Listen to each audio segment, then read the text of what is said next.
Bueno, vamos, vamos ahora a reaccionar a algo que tiene que ver con mi país, la República Dominicana. Y sobre todo vamos a reaccionar porque mi país es muy religioso, muy religioso. O sea, de que allá la mayoría de personas somos creyentes, de lo bueno y de lo malo. Somos creyentes en la República Dominicana. Nosotros, normalmente, tenemos demasiado ese miedo hacia Dios, hacia Jesucristo, hacia lo que tú le quieras decir. No te entiendan. En eso se basa la República Dominicana. De hecho, creo que somos la única bandera que tiene una Biblia. En el escudo de nosotros tenemos una Biblia abierta. Quizás, no sé, pues tampoco somos tan así. Pero bueno, vamos a ver, porque hay muchos relatos de muchas cosas que han visto, muchas cosas que se veían antes, muchas cosas que la gente ve ahora todavía. Vamos a chequear bien y vamos a ver de qué se trata esto. Vamos a ver qué tan ciertas pueden ser los relatos. Recuerden, los relatos son hechos por una persona mexicana, o sea, que fue en persona que se lo hicieron llegar. Y vamos a ir chequeando eso, a ver. República Dominicana. Un lugar enigmático, hermoso, con unas playas asombrosas, con unos paisajes bellísimos en medio del Caribe. Y con una historia tremenda. Y no solamente me refiero a la historia de la propia isla, sino a algunas historias verdaderamente interesantes. Si no me lo cree, quédese conmigo. Comenzamos.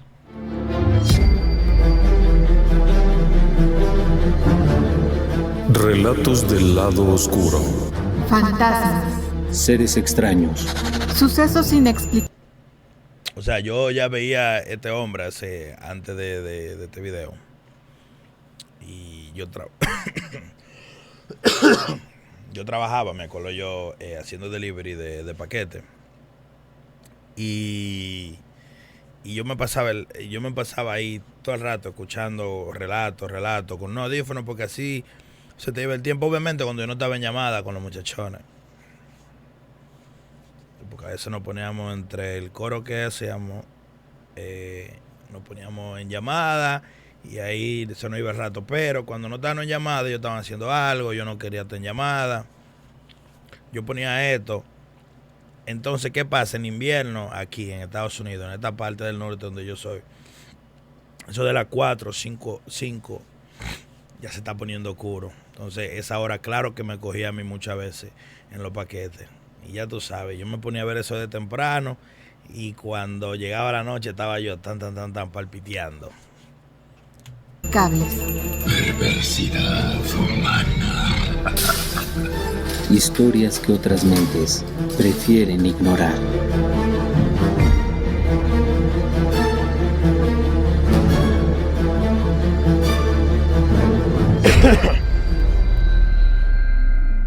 República Dominicana es uno de esos primeros lugares a los que Cristóbal Colón llegó. Originalmente la isla era llamada La Española y posteriormente se dividió formando Haití y República Dominicana. Lo interesante del tema es que es un lugar en donde desde hace muchísimo tiempo había habitantes. Los naturales de la isla, los tainos, fueron prácticamente erradicados a partir de la llegada de los españoles, la explotación, las enfermedades, algo muy parecido a lo que ocurrió con otros territorios coloniales españoles. Sin embargo, esta isla se mantuvo. Y en 1821, unos 10 años después del inicio de la independencia mexicana, también alcanzaría su independencia de la corona española. Sin embargo, a partir de ese momento y como si fuese una especie de maldición, la isla no ha visto un rato de tranquilidad. Tanto del lado haitiano como del lado dominicano, la historia de esta isla se... Sí, Sí, hubo demasiada muerte, demasiada guerra arriba de esa isla. Para llegar a hoy en día a lo que somos, hoy, pasó mucha sangre derramada atrás. Se ha ido complicando cada vez más y cada vez más. Verá, apenas cumplir la independencia en aquel 1821 entró en una guerra con Haití. Una terrible guerra. Una guerra que costó muchísimas vidas de todos. Porque hay algo importante. En República Dominicana, el pueblo originario era los tainos. Pero con la llegada de los españoles, hubo una mezcla racial y entonces también había mestizos. Y posteriormente comenzaron a llegar también esclavos africanos, traídos en contra de su voluntad, en contra de todo principio de igualdad y derechos, pero eran traídos. Estando ahí, en República Dominicana, también traían sus creencias, sus antiguos cultos, aquellas creencias ancestrales que dieron origen al vudú dominicano, que no es lo mismo que el vudú haitiano. A diferencia del haitiano, en República Dominicana es mucho más peligroso, clandestino, extraño. Estos esclavos africanos y esclavas también pudieron escapar.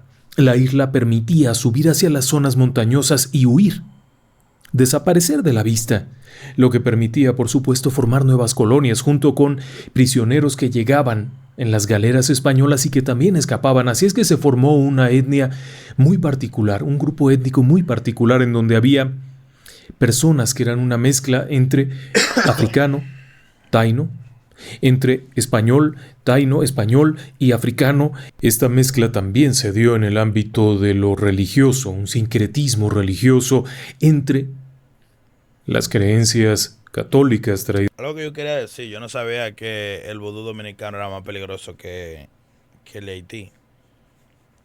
Porque en sí, yo no... Lo que dicen que en Haití se practica mucha más brujería que en República Dominicana, mucha más brujería. Por los españoles, las propias deidades que se veneraban de los pueblos originarios y, por supuesto, los loas y todas las creencias traídas del África meridional por aquellos esclavos. Y súmele también, por supuesto, lo que trajeron los propios ingleses, porque hay algo que señalar, y es que la llegada de piratas ingleses y franceses también trajo su propia mezcla cultural. Así es que este lugar estaba verdaderamente repleto de cosas inusuales, de creencias y, por supuesto, de muchas historias. Pero muchas de estas historias se fueron tejiendo también a la luz de la violencia. En 1844, cuando termina la guerra con Haití, no significa que la isla o esta parte de la isla se estabilice, todo lo contrario.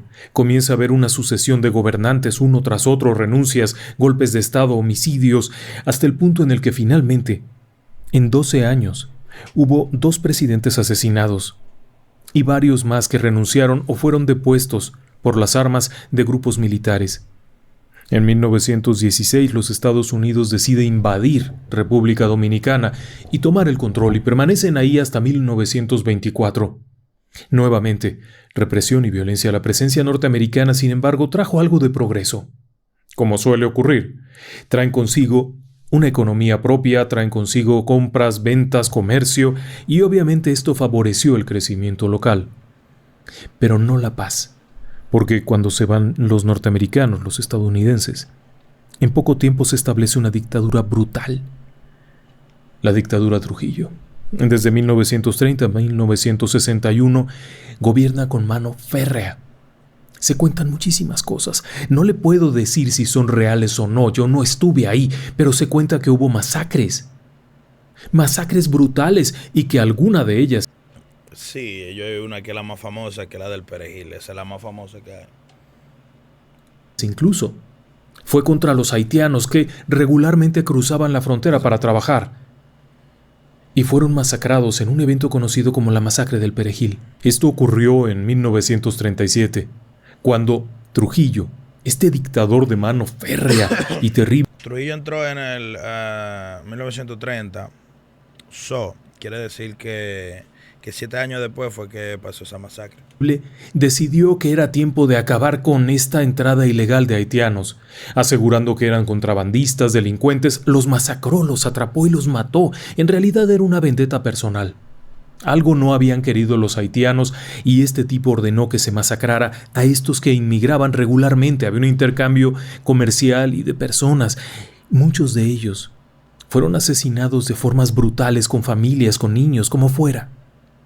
Y sus cuerpos ni siquiera se molestaron en enterrarlos, simplemente los arrojaban por ahí en alguna cañada, en algún río, que eran los lugares apropiados porque, sabe, eran lugares poco visitados. Y usted sabe lo que ocurre en estos lugares, en los que se ha cometido una injusticia y hay emociones fuertes, dolor, muerte, tristeza, la pérdida. Después hubo otras batallas. A lo largo del tiempo, este hombre no solamente fue la propia guerra contra Haití y la masacre del Perejil, sino constantemente personas que eran tomadas por estos grupos militares y llevadas para nunca volver. Opositores, periodistas. Vamos, fue terrible aquello. En 1961 Trujillo es asesinado. Nuevamente ocurre esto. Otra vez la violencia. En 1965 entra aquello en una guerra civil brutal que terminaría con una nueva dictadura que se prolongaría hasta 1996, una especie de dictadura disfrazada. Ya sabe usted, elecciones falsas, pongo a mi compadre a gobernar y luego lo quito y me pongo yo y luego pongo a alguien más. El hecho es que en el 96, en 1996, hace menos de 30 años, finalmente quitan esa dictadura por presión internacional. 1996, después va Trujillo del 96 al 2, y después vuelve Leonel Fernández, que estaba del 92 al 96. Algo así era. Entonces después del 2000 vuelve Trujillo, Leonel Fernández. Así. Y la presión internacional era por muchas razones. Pero todo este tiempo, República Dominicana ha vivido momentos muy tensos. Eso le da una idea. A eso súmele usted la esclavitud ancestral que había llegado ahí, las creencias, las prácticas, las tumbas sin nombre, las sepulturas abiertas, los restos. Es como yo le dije, o sea, nosotros estamos forjados de mucha guerra, nosotros estamos arriba de mucha guerra. Estos humanos en la orilla de un río a la espera de ser de... Allá se peleaba por todo, por cualquier vaina se peleaba. ¿Cómo te digo? Más atrás, ya cuando estamos hablando de los españoles, su tiempo más para allá atrás. Devorados por algún caimán, etcétera, etcétera, etcétera. ¿Se imagina usted todo lo que hay ahí? Pues ahora usted comprenderá esta historia que le voy a contar. Es 1978 y estamos al noreste de República Dominicana, en un lugar conocido como Montecristi. Lejos de la ciudad, en una zona de... Ok, Montecristi, para el que no sabe, está aquí. A ver.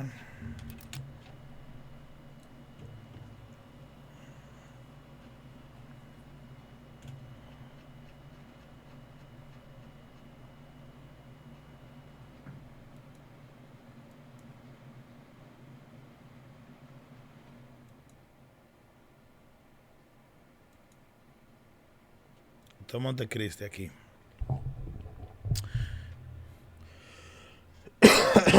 Montecristi queda literalmente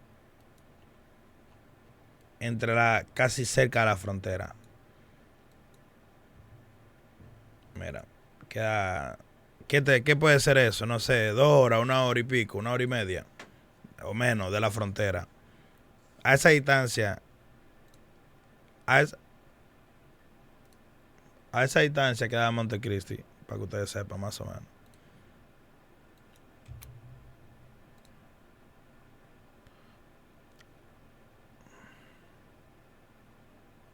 Bueno, a esa distancia queda Montecristi más o menos. Esto es Montecristi aquí. Te va por la Tola 45. llega a Copé, después Manzanillo, que tengo pila de gente, y ellos saben de ahí que son familia para mí. Y por ahí mismito tú puedes cruzar, eso es un parque ahí. Yo he llegado hasta ahí, mírate ese lado ahí.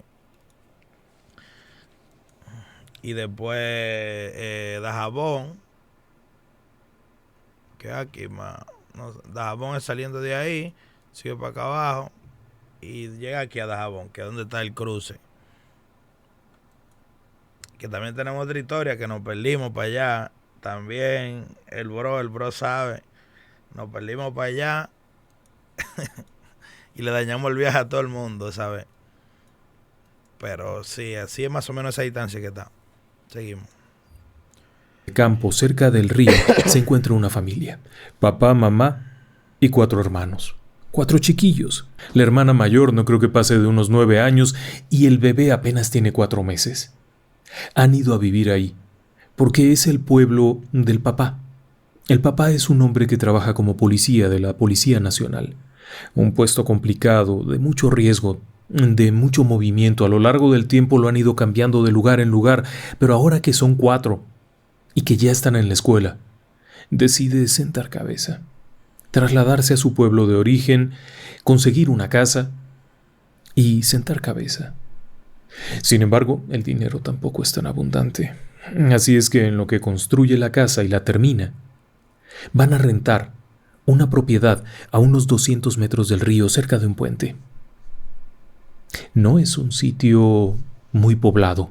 Seamos realistas, cuando cae la noche, hay una típica casa de aquellos tiempos. Todavía hoy en día hay, pero una típica casa de aquellos tiempos. Madera, sí. Ahí no se ve nada porque no hay energía eléctrica.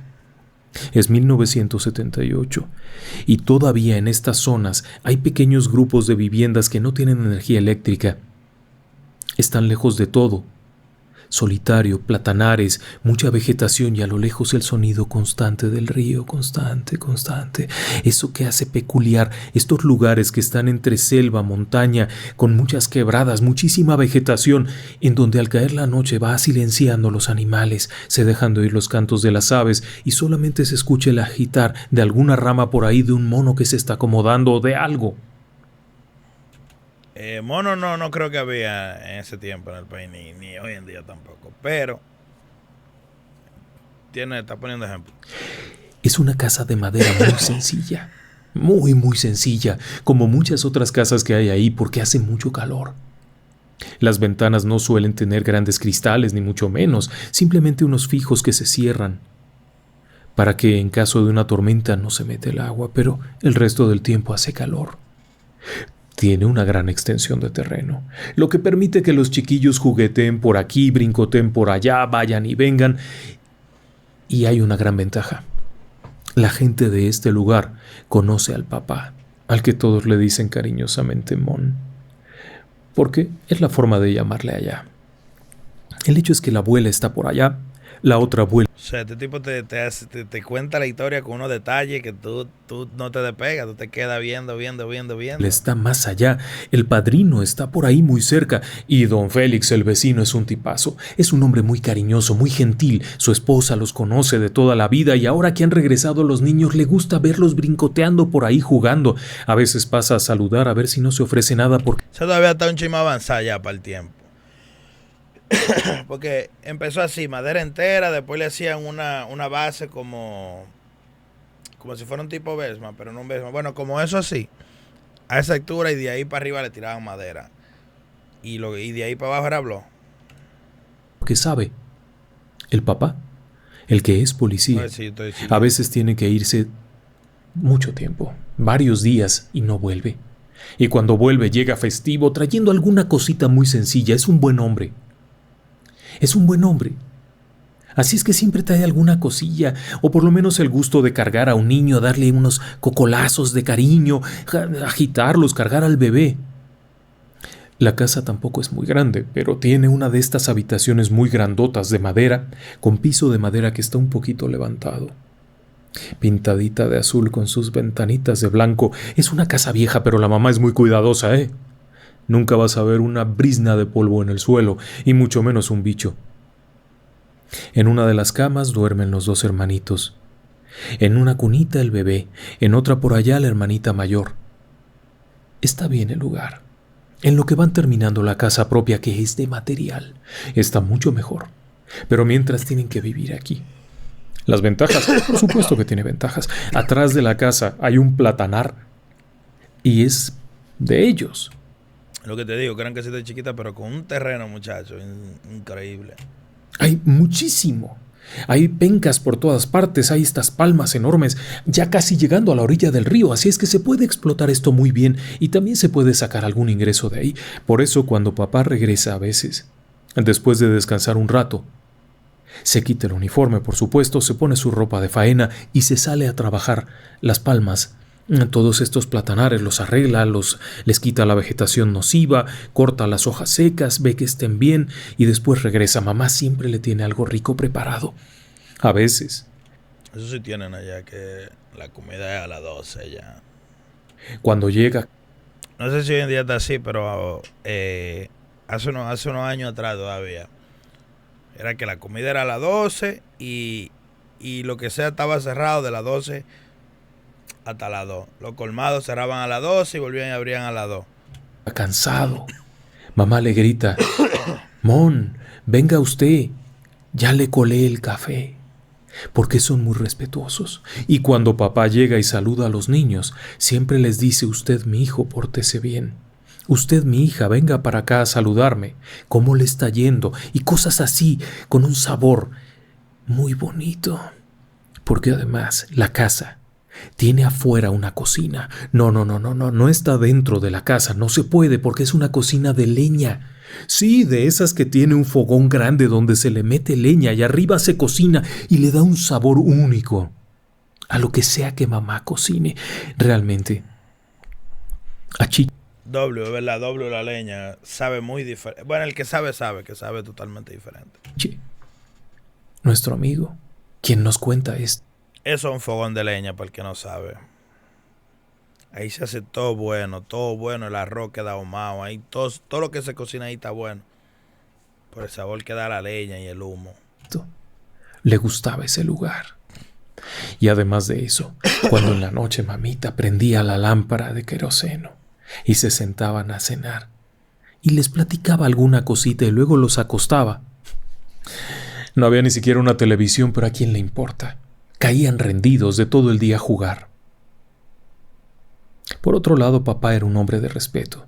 El hecho de ser policía era importante, pero también como hombre de lugar, como alguien cuidadoso de sus vecinos, como alguien que si necesitaban ayuda iba y los ayudaba, y luego simplemente se quedaba platicando. No era un borracho. No, ni siquiera fumaba. Era un hombre sano, fuerte, grandote. Así es que, cuando un vecino por allá, que don Félix, necesitaba que alguien cargara algo, él estaba más que puesto. Cuando otro vecino por allá estaba a punto de terminar su construcción y necesitaba ayuda, fue para allá también. Así es que la gente lo conoce y es buen platicador. Aquella tarde, como siempre, regresó. Había estado trabajando duro como guardia policía. Una noche del verano de 1978, el papá, al que todos llaman cariñosamente Mon, llega a la casa. Ha salido de su turno y llega a la casa, pero no llega bien, porque de hecho todos ya están acostaditos, cuando toca a la puerta fuertemente, con mucha violencia, con mucha urgencia, gritando, llamando a su esposa. Golpea la ventana como si la fuera a romper, esta cosa de madera que la cierra como si la fuera a romper la puerta. La esposa corre y le abre, y él entra, sumamente sobresaltado, y cierra tras de sí la puerta. Por supuesto, la mujer se imagina lo peor. Lo vienen siguiendo. Como es policía, lo vienen siguiendo, pero no es así. No es así. Cuando entra, la mujer le pregunta qué ocurre. ¿Qué ocurre, Mon? ¿Qué ocurre? A lo que él responde: es que vi algo muy feo afuera. Oiga, era algo muy feo, pero no explica qué fue lo que vio. Solamente que vio algo muy feo. Es lo único que escucha Chiche antes de caer dormido nuevamente. Después, en algún... O sea, de la forma que ese hombre te dice la historia, Como que le da un gustico a la historia, como que mierda, ¿y qué es? Un momento al día siguiente, él no tiene que trabajar. Así que sale, simplemente a hacer lo de siempre, limpiar su huerto de plátanos, su platanar que El conuco, limpiando el conuco estaba afuera, cortar las hojas secas, lo que siempre hace. Cuando de pronto entra corriendo de nuevo, otra vez, y le grita: mujer, tráigame la pistola, ande, tráigame la pistola, que está ahí otra vez la cosa fea esa. La mujer viene corriendo y le trae el arma. Él la toma y sale. Se adentra en el patio trasero, en los terrenos allá, en dirección hacia el río, pero no escuchan más. No se oyen disparos, nada. Unos 10 minutos después, los niños que están por ahí jugando lo ven entrar, con una apariencia muy rara, con la mirada perdida y esta sensación extraña y con un olor muy raro. Chiche recuerda que el olor picaba la nariz. Sí, al momento en el que su padre entra a la casa y comienza a caminar por ahí, produce este olor que pica la nariz muy fuerte, pero no viene como si estuviera bien. Entra con el arma en la mano y va a su habitación y se tumba en la cama. Su esposa va, recoge la pistola y la guarda y espera. A eso de las 2 o 3 de la tarde, va y lo llama. Oiga, Mon, despiértese. Ya le colé su café, venga usted.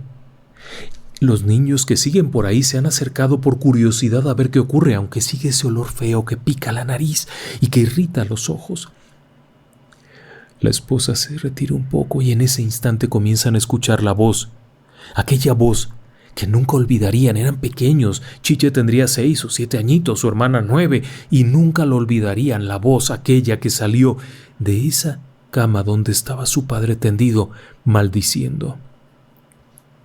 Palabras altisonantes, sumamente violentas, ofensivas, con un timbre de voz tan raro que realmente la madre se hace para atrás, casi tropezando por el sobresalto.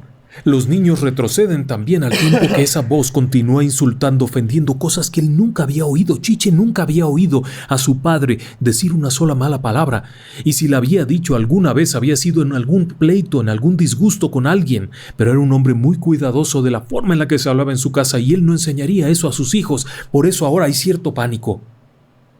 Hay mucho revuelo. La voz es muy gruesa y retumba como si hiciera vibrar las paredes, como si de pronto aquellas frágiles paredes de madera se fueran a caer por aquella voz tan horrible. Qué miedo, loco, ¿tú te imaginas? Dios libre a uno. Wow, mira cómo se me pone la piel. Dios libre a uno siempre, de cualquier vaina. Tú creas que te ahí viendo, creas que existe o no, Dios libre, olvídate. Si tú crees que no existe y tú tienes que ver para creer, entonces que te pase a ti. Yo no tengo que ver nada para creer. Para mí, yo sé y sé que existe, así que está bien. Yo no quiero ver nada para creer, yo creo. Horrible que surge de esa cama en donde está el padre de Chiche tendido.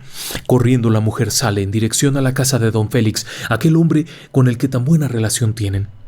Es un hombre muy fuerte.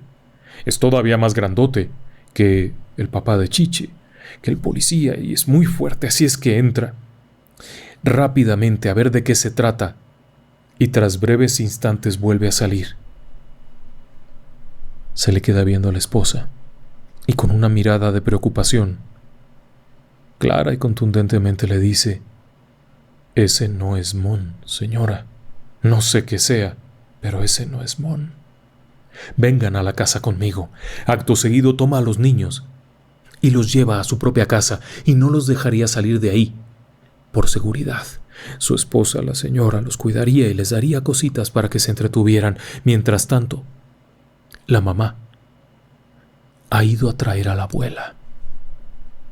Vengan todos. Don Félix también ha venido. Su esposa es una mujer de mucha fe y tiene una Biblia, y él ha traído esta botellita que parece agua bendita. La señora trae un puño de hierbas, un manojo de hierbas, que las moja y con ello rocía la cama en la que se encuentra aquel hombre. pero cada vez que lo hace, se retuerce, grita, vocifera, cosas horribles, al tiempo que Félix comienza a leer textos de la Biblia, pero cada vez que lo hace, se descompone más y más. El sonido aquel es tan fuerte que pareciera que hubiera un ejército ahí gritando obscenidades, cosas terribles. Además de eso, el olor hace que los ojos se te pongan tan rojos que salen por momentos y luego regresan. También llegó el padrino de Chiche y 2 o 3 vecinos más porque escucharon aquello y se preocuparon. ¿Qué era ese ruido? Ese sonido tan fuerte, porque algunos decían que era como un rugido, otros que eran muchas voces. El hecho es que en esa cama solamente estaba ese hombre, el papá de Chiche. Después de mucho rato de estar entrando y saliendo para poder respirar, porque no se podía respirar con aquel olor espantoso, de pronto todo bajaba. La gente se quedó ahí, cuidando, viendo. Lo amarraron a la cama porque por momentos parecía que quería matar a alguien. Cuando llegó la otra abuela, trajo consigo su Biblia. Se sentó junto a él y comenzó a leer versículos, salmos, lo que podía. Era todo tan extraño. Se fue calmando y fue desapareciendo el olor y se quedó muy, muy dormido. Finalmente, don Félix permitió que los niños volvieran a la casa, con su mamá, con la abuela, todos acurrucaditos en un solo lugar, mientras la abuela leía la Biblia. Y entonces es cuando Chiche lo vio. Había pasado un rato de que se habían ido a dormir. Los niños están en sus camitas y la mamá prendió la lámpara de querosene para poder ver un poco más. No huele tanto en ese momento, pero de pronto en medio de la noche comienzan a escuchar cómo Mon, el papá de la familia, comienza a chirriar los dientes, a hacer ese ruido tan feo, y luego esa especie de gruñido, una especie de gruñido que sale del fondo. Es tan raro. Y en un instante, en cuestión de segundos, otra vez aquel olor horrible que pica, que hiere los ojos, que no se puede respirar bien. La abuela está sentada y está rezando. Una y otra vez vuelve a rezar cuando de pronto, como si de la pared misma brotara, aparece un hombre joven. Sí, un hombre joven, con la cara muy rara, como triste, como perdido, como si buscara algo que no está allí. Lo ven como cruza la pared. No entró por la puerta, no entró por la ventana, cruza la pared, se mete. Y detrás de él viene otro que no tiene cara.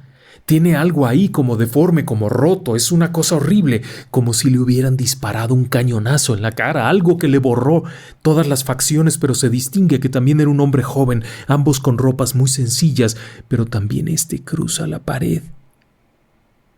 Y detrás de ellos aquella figura extraña. Eso es lo que más miedo les dio. Era muy alta, negra completamente. Caminando despacio se podía ver ese movimiento lento que también cruza la pared y se va hacia una esquina. En ese tiempo, los niños están llorando, obviamente están llorando, la abuela está rezando todo lo que puede, la mamá se olvida de todo eso, toma a sus niños y sale corriendo de nuevo para quedarse en casa de don Félix. Don Félix ya no los dejaría salir, esa noche no. La abuela tampoco se quedaría allá. Por la mañana, la mamá de Mon llega también. Ahora están las 2 mujeres. Hay 2 hermanos también. Está el padrino. Está don Félix. El papá está amarrado a la cama, obviamente, y ahora está tranquilo. Un rato después la abuela decide soltarlo. Está bien, está normal, hasta está bromeando. Porque los ve a todos y les dicen, ¿quién se murió? ¿Por qué están todos aquí? Y bromea con eso. Después les dice, ¿y dónde está Chiche? No lo he visto en muchos días. ¿Qué pasó con él? Como si hubiera perdido la memoria de que apenas la noche anterior habían estado ahí. La preocupación es evidente. Está como ausente, como raro. Don Félix le dijo a la abuela que allá abajo junto al río muchas personas habían visto cosas raras, que habían visto una figura negra, tal como la que habían descrito los chicos, que muy espantados estaban encerrados allá temblando de miedo, no sabían qué había sido lo que habían visto, pero tal como habían entrado estas figuras, se habían desplazado por la habitación, alrededor de la cama, donde estaba el papá, y habían salido. como si no hubiera ninguna pared. Habían desaparecido, todos lo vieron. Por eso fue que la mamá agarró a todos y salió corriendo, tapándoles las caritas, tratando de protegerlos. Obviamente la preocupación se volvió mucho mayor. O sea, ¿será que eso estaba conectado con lo de esa masacre, de que tiraban gente en los ríos y todo?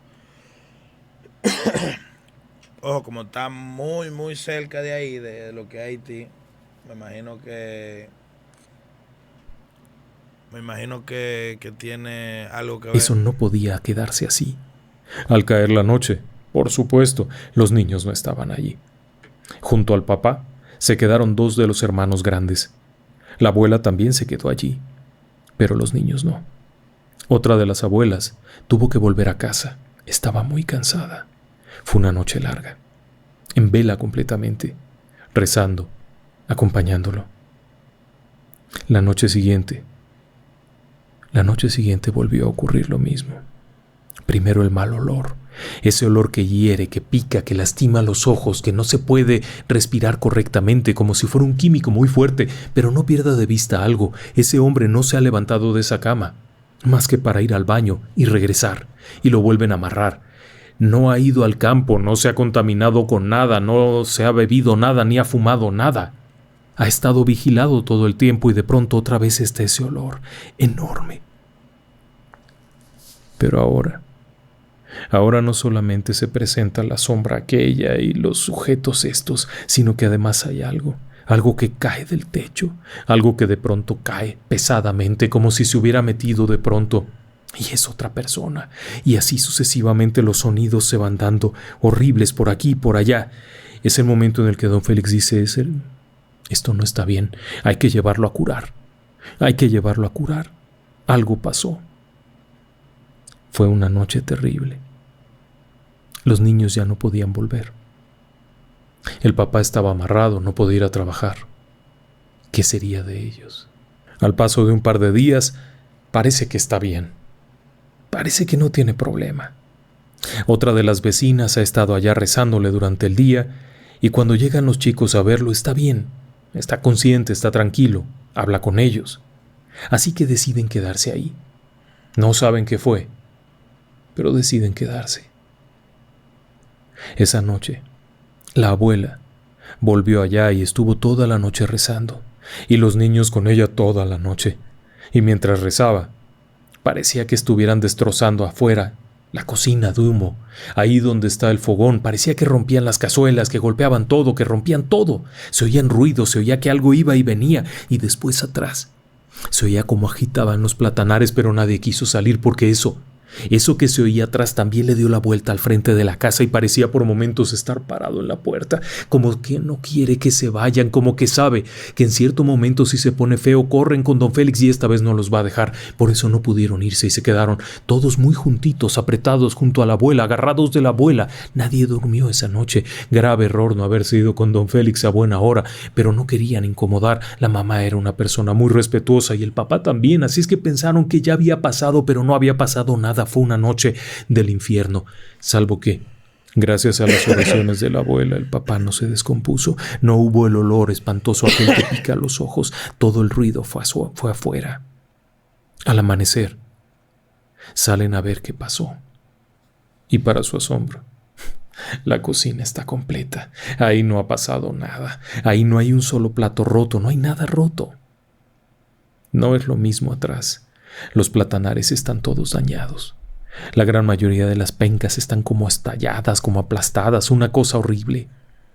No saben qué fue. El papá fue llevado a una población en las afueras. Chiche no sabe exactamente a dónde ni con quién. Se decía que había una señora allá que curaba de eso, una mujer de fe. No saben cuánto tiempo estuvo, no están muy seguros si fue 1 o 2 días. O sea,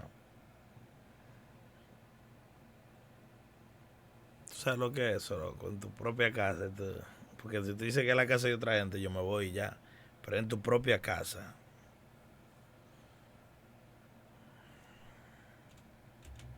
Cuando volvieron, hubo que llevarlo al hospital. Se veía mal. Aquella mujer les dijo que le había afectado mucho, que había que llevarlo con el médico. Lo trasladaron a la capital, a Santo Domingo, en donde fue internado en el hospital de la policía porque también exigían saber qué había ocurrido con uno de sus agentes, con un policía. No era nada más así como así. Era un policía nacional, así es que si estaba enfermo había que saber qué le había ocurrido. Así es que lo internaron allá, en Santo Domingo. La mamá se regresó al pueblo. Pero apenas llegar a la casa, dijo, aquí no me quedo. Y llegó hasta donde estaba la otra casa, aquella que no habían terminado, que estaba en construcción, y como pudo, colocó algunas cosas para tapar un par de ventanas, colocó otras arriba, en la parte que ya medio tenía techo, y ahí se fueron a vivir. Y ahí todo estuvo bien, todo fue tranquilo. Algún tiempo después el papá regresó. Bien, le habían atendido una deshidratación terrible, había tenido lesión interna, sangrado interno, y no volvió a vivir aquello. La familia siguió trabajando, creciendo, los hijos se fueron haciendo grandes y Chiche un día está en la escuela. Y les piden un trabajo de historia, de esos de escuela. Es un trabajo bonito, a él le encanta eso. Esto de investigar, así es que con su equipo van a investigar alguna cosa histórica, algo de su pueblo. Así es que van a preguntarle a la gente de antes. Y es ahí cuando se entera que justamente ahí donde corre el río, ese río que tan bonito se escucha a veces, que está a unos 200 metros más allá de los platanares. No me diga que es lo que yo creo. Yo voy a esperar que él lo diga para ver. No me diga que es lo que yo creo, deja ver. Ahí, años atrás, había sido uno de esos lugares en los que muchas personas fueron asesinadas. Era el lugar perfecto. En una de las batallas que se libraron ahí mismo, el ejército de uno masacró al ejército de otro. No importa de qué bando eran. Cuando bajó el agua, los de un bando intentaron cruzar, el otro llegó, los estaba esperando, no saben cómo, se llenó el río de sangre y comenzó a correr un agua de color rojo, con cuerpos flotando. Tiempo después, y cuando comenzaron las matanzas, volvió a teñirse de rojo y volvieron a flotar cuerpos, atorándose en las ramas mientras escurría esa agua sanguinolienta. Y tiempo después, cuando cambió el gobierno, cuando de nuevo una dictadura gobernó el país, volvieron a dejar ahí que el río se tiñera de sangre, y las personas mayores siempre supieron que ese lugar estaba maldito y era un lugar en donde habitaba la propia muerte, o por lo menos un demonio de muerte, o un ser espiritual que atrapaba a aquellos que habían quedado vagando por ahí y que lo acompañaban, porque la gente de ese lugar platicaba que en ocasiones, en las noches de luna llena o en las noches de mucha calma, se podía ver pasar a esa figura de color oscuro y a estos seres flotantes transparentes que se movían por aquí. Por supuesto que nunca más volvieron a pisar ese lugar, y un buen día un relámpago cayó y la casa ardió hasta sus cimientos, no quedó nada. Pero ellos ya vivían lejos de ahí, en una casa de material bien hecha, bonita, que su papá les construyó, y con el tiempo algo no se olvida, y son aquellas noches de escuchar esa voz espantosa, ese olor que pica la nariz y que hiere los ojos, y esas figuras que deambulaban por la casa. También tiempo después, y ya en la universidad, Chiche supo qué era aquello, estando en el laboratorio de química. En uno de los experimentos le tocó percibir aquel olor, y según nos cuenta, y aunque usted no lo crea, era un penetrante olor a azufre. Papá. Y no. Es la última vez sí que veo vaina de esta. ¿Usted qué pensaría? Que yo pienso que antes me gustaban mucho los campos, todavía me gustan, pero de 6 a 6, de 6 de la mañana a 6 de la tarde, porque es que para allá eso es muy oscuro y para allá no hay luz en ningún lado, más que o sea, luz obviamente sí hay luz, pero luz en los alrededores, digo yo. Entonces, lo único que yo puedo pensar, y mi clara y firme opinión, es que a los campos se va de 6 de la mañana a 6 de la tarde. Y si quiere, volvemos el otro día. Pero no confío mucho, yo no sé, como que... No es que me da miedo, pero no soy... o sea, no sé si tú me entiendes, no es de que, pero tampoco es tanto.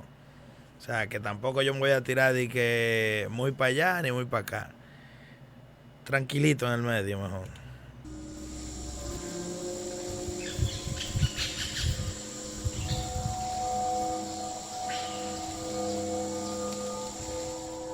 Y ahora, para cambiar un poco la atmósfera y quitar este penetrante olor a azufre, permíteme que mande algunos saludos. Queremos mandarle un saludo a Enrique Vega, que no se pierda.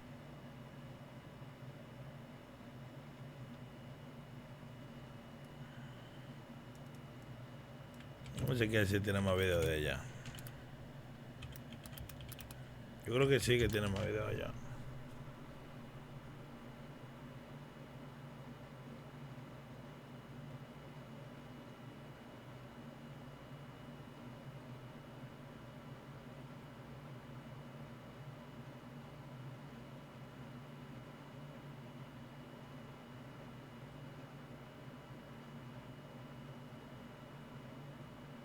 No, si este de allá reaccionamos a Siempre esto. hay una historia de una mujer fantasma cerca de un cementerio en alguna callejuela muy misteriosa de madrugada. Silvia Albarrán nos ha compartido una historia de Chile, de Santiago, que a veces cuando va uno caminando.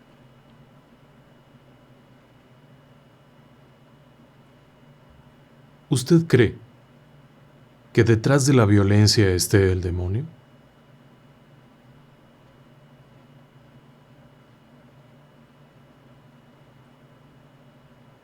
Pues yo lo vi. Relatos de